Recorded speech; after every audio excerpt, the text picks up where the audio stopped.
الحمد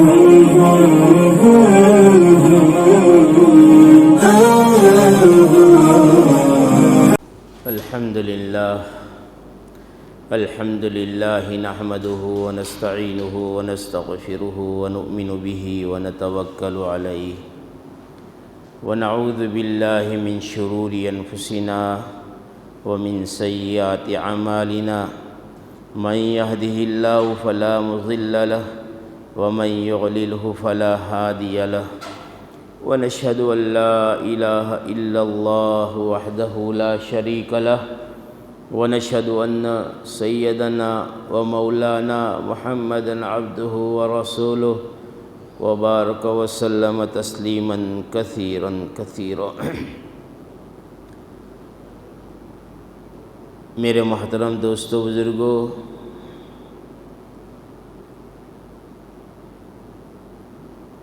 آج ہمیں ہمارے اندر 4 چیزوں کا اہتمام کرنے کی ضرورت ہے۔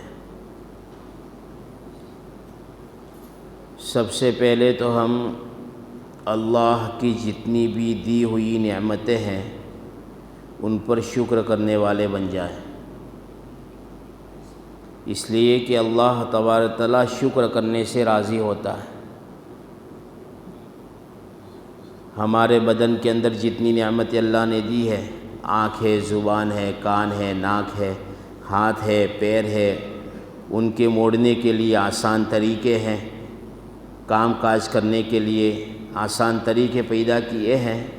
یہ ساری اللہ کی نعمتیں ہیں اور اس پر شکر ادا کرنا چاہیے۔ خالی صرف مال و دولت کا مل جانا، مکان کا اچھا مل جانا، گاڑی کا اچھا مل جانا، کپڑوں کا اچھا مل جانا، جوتوں کا اچھا مل جانا، یہ اللہ کی نعمت نہیں ہے، بلکہ یہ ساری چیزیں اللہ کی نعمت ہے۔ تو ان ساری نعمتوں پر روزانہ شکر ادا کرنا چاہیے۔ ہمارے تو بڑے یوں کہتے ہیں کہ روزانہ 2 رکعت صلاۃ الشکر پڑھو کہ میرے رب تیرا احسان ہے، تو نے مجھے صحت دی ہے۔ بہت سارے لوگ ہسپتال میں ہیں، کوئی زندگی اور موت کے بیچ میں لڑ رہا ہے، اور اس کے رشتہ دار بھی پریشان ہیں کہ اب کیا ہوگا اس کا۔ ہر نعمت پر اللہ کا شکر ادا کرنا، تو اس سے 2 فائدے ہوں گے۔ ایک فائدہ تو یہ ہوگا کہ وہ نعمت تمہارے پاس باقی بھی رہے گی، اور اس کے اندر اللہ بڑھوتری بھی کرے گا۔ اب جس آنکھ سے ہم دیکھتے ہیں، کبھی اس آنکھ میں ہم نے غور نہیں کیا، یہ آٹومیٹک تھوڑا ہے دیکھنے کا۔ اس کے اندر کتنے پردے ہیں، کتنی رگیں ہیں، اور باریک باریک رگوں کے اندر اللہ خون دوڑا رہا ہے۔ ذرا کوئی مسٹیک ہو گئی، ڈاکٹر یہ کہتا آپریشن کرنا پڑے گا، آپ کا پردہ اس کی جگہ سے ہٹ گیا ہے، یہ ہو گیا ہے، وہ ہو گیا ہے۔ یہ دیکھنے کی طاقت، یہ نعمت کس نے دی؟ کہ اللہ نے دی۔ اور اگر ہمارے اوپر کوئی حالات آ جاوے، کوئی مصیبت آ جاوے، کوئی بیماری آ جاوے، کوئی پریشانی آ جائے، تو اس پر صبر کرنا ہے۔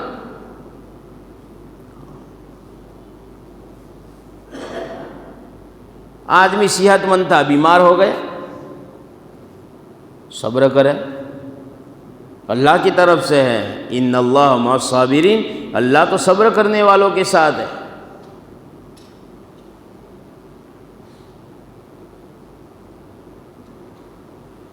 کوئی حال دکانوں پر آ گیا، کوئی حال گھر پر آ گیا، کوئی حال اولاد پر آ گیا، اب اس پر صبر کرے۔ اس لیے کہ صبر کرنے سے بھی آدمی بہت آگے پہنچ جاتا ہے۔ اسی لیے کہتے ہیں کہ شکر کی سواری اور صبر کی سواری ایسی ہے کہ اگر ایمان والا اس کو اختیار کر لے تو یہ ضرور بھی ضرور جنت میں جائے گا۔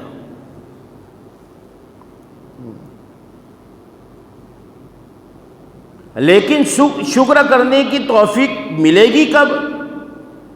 جب اللہ کی دی ہوئی نعمتوں پر ہم غور و فکر کریں گے. ہم کھانا کھاتے ہیں، کھانا ہمارا ہضم ہو جاتا ہے، ہمیں پتہ بھی نہیں چلتا.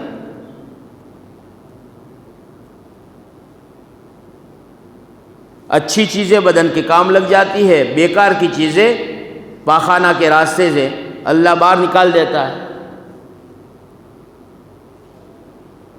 خون پوری جسم میں سپلائی ہو رہا اور اس کو سپلائی کرنے والا، اس کو پہنچانے والا ایک چھوٹا سا گوشت کا ٹکڑا ہے جس کو ہم دل کہتے ہیں. وہ دل پمپنگ کرتا ہے اور پیر کے ناخن سے لے کر سر کے بالوں تک سارے جسم میں خون کو دوڑاتا ہے. کتنی بڑی اللہ کی نعمت ہے. ہم چلتے ہیں تو بھی کام کرتا ہے، رک جاتے ہیں تو بھی کام کرتا ہے، سو جاتے ہیں تو بھی کام ہر حالت میں وہ کام کرتا ہے. وہ رکے گا جب اللہ کا حکم آئے گا کہ اب رک جا، وہ رک جائے گا، پھر اس کو شروع کرنے والا کوئی نہیں ہوگا. یہ نعمت ہے اللہ کی. اسی لیے تو جناب رسول اللہ نے فرمایا کہ اگر اللہ کو پہچاننا ہے تو اللہ کی بنائی ہوئی چیزوں میں غور و فکر کرو.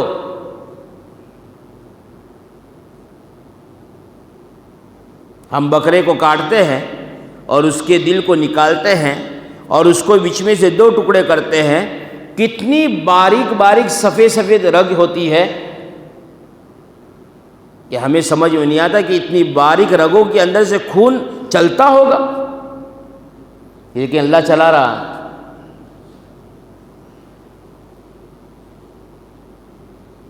یہ اللہ کی قدرت ہے. ہاں، اس اللہ کو ماننے کا نام ایمان ہے.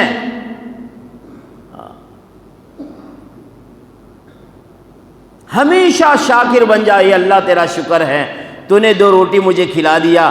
بہت سارے انسان ایسے ہوں گے جو 2 روٹی کے لیے مارے مارے پھر رہے ہوں گے، پتہ نہیں ان کو ملتا ہے کہ نہیں ملتا. یہ اللہ تیرا شکر احسان ہے. تو سکون والی راحت والی زندگی تو نے مجھے دی ہے. بہت سارے لوگ ایسے ہیں جن کے پاس رہنے کے لیے مکان نہیں ہے، سڑکوں پر سو گئے ہیں، دھوپ میں زندگی گزار رہے ہیں.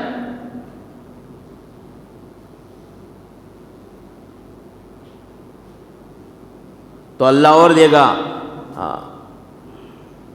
اور اللہ فرمائے کہ اس نعمت کو بڑھاتا رہے گا. میرا بندہ شکر کرتا ہے، میرا احسان مانتا ہے کہ اللہ تیرا احسان ہے، تو دے رہا ہے.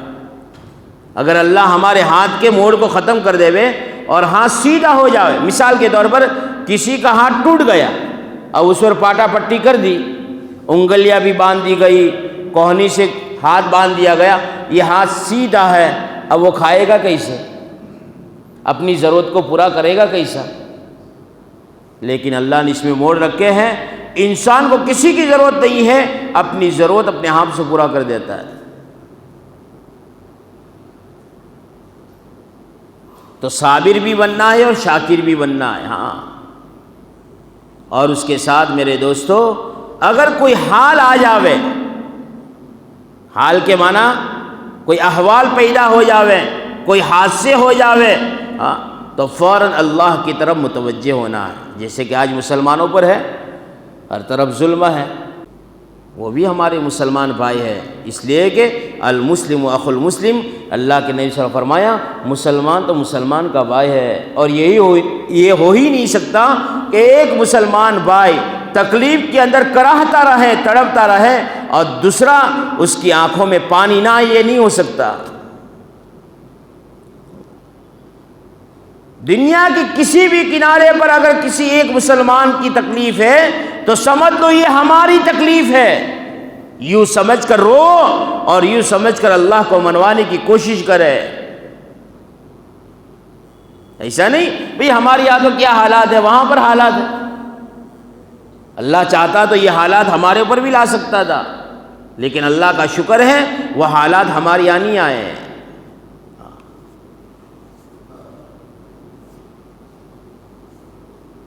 اب اللہ کی طرف متوجہ ہونا، اللہ کے سامنے جھکنا، اور اس کا بہترین طریقہ جو جناب رسول اللہ صلی اللہ علیہ وسلم فرمایا وہ نماز ہے.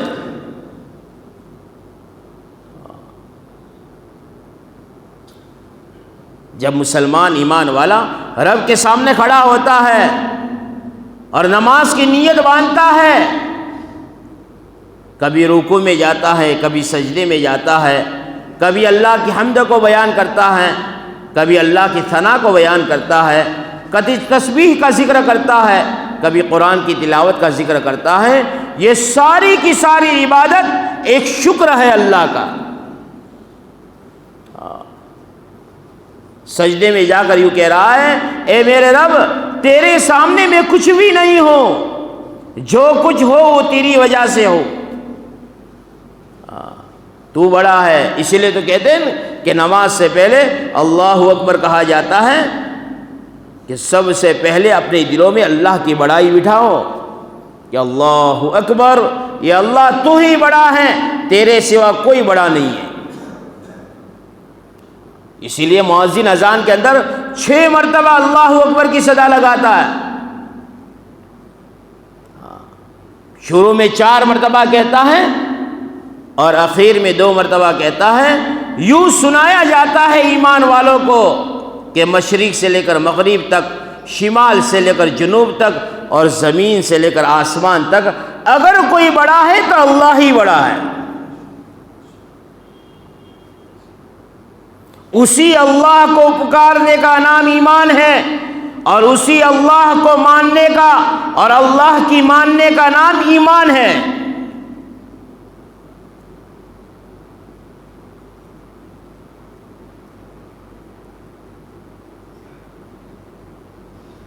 کہ نمازوں کا اہتمام کیا جاوے۔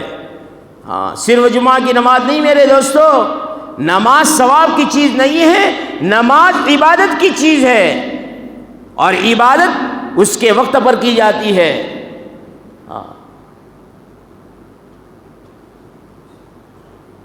کہ فجر کی نماز فجر کے وقت میں پڑھوں گے تو عبادت بنے گی، ظہر کی نماز ابھی جمعہ کی نماز ہو جاوے، اس کا وقت نکل جاوے اور کوئی جمعہ کی نماز پڑھے تو اس کو ثواب ملے گا؟ کہ نہ، وہ تو اس کے وقت پر عبادت کی جاتی ہے۔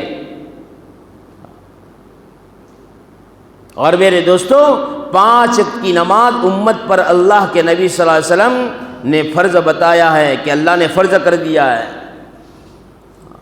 ایک نماز کے چھوڑنے پر، آگے پیچھے کر دینے پر کئی سال تک جہنم کی آگ میں ڈالا جائے گا۔ جو مسلمان جمعہ سے جمعہ کی نماز پڑھتے ہیں انہوں نے کبھی نہیں سوچا ہوگا کہ کتنی نمازیں ہم نے قضا کر ڈالی، کتنی نماز ہم نے چھوڑ ڈالی۔ اب ان ساری نمازوں کا جو گناہ ہمارے سروں پر ہے اس کو صاف کرنے کے لیے اللہ ہمیں جہنم میں ڈالے گا۔ اور جہنم کی آگ کیسی ہے معلوم ہے؟ دنیا کی آگ اللہ سے کہتی ہے اے اللہ مجھے جہنم کی آگ میں نہ ڈالیو، دنیا کی آگ کہتی ہے۔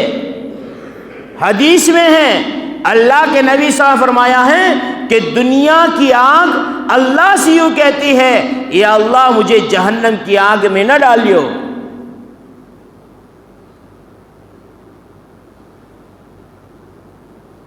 آج ایمان والے میرے دوستوں اس بات کو سمجھنے کے لیے تیار نہیں ہے کہ اگر ہم دل پر لیتے ہیں جمعہ کی نماز تک پاک اور صاف رہنا آسان ہو جاتا ہے، کیوں ہم یہ دل پر نہ لے لے کہ 24 گھنٹے ہمیں پاک اور صاف رہنا ہے اور 5 وقت اللہ کے حکم کو ادا کرنا ہے؟ اس لیے کہ ایمان کے بعد اگر سب سے بڑی عبادت ہے اور سب سے بڑا کوئی حکم ہے تو وہ نماز ہے، اور ساری عبادتیں اس کے بعد میں ہیں۔ اور ایمان والوں کو اس کی اہمیت بتانے کے لیے اللہ تبارک تعالیٰ نے پیارے نبی حضرت محمد مصطفیٰ صلی اللہ علیہ وسلم کو عرش پر بلوایا۔ اللہ چاہتا تو زمین پر بھی دے سکتے تھے، جبرائیل کے ذریعے بھی تحفہ بھیج سکتے تھے، لیکن ایمان والوں کو بتانے کے لیے کہ نماز کتنی اہم ترین عبادت ہے اور نماز اللہ کا کتنا بڑا حکم ہے کہ 7 آسمان کا سفر طے کرتے ہوئے براق سواری پر جناب رسول اللہ صلی اللہ علیہ وسلم سدرۃ المنتہا تک گئے وہاں پر جبرائیل امین پیچھے ہٹ گئے، اب آگے میں نہیں جا سکتا۔ اللہ کے نبی صلی اللہ علیہ وسلم 70,000 نور کے پردوں کو ہٹا کر کے اللہ تبارک تعالیٰ کے سامنے عرش پر بیٹھے، راز و نیاز کی باتیں کرنے کے بعد اللہ نے اخیر میں جاتے ہوئے یہ تحفہ دیا ہے۔ تو پتہ یہ چلا میرے دوستو کہ اتنی بڑی عبادت ہے تو اس کو ادا کرنا بھی اتنا بڑا ضروری ہے،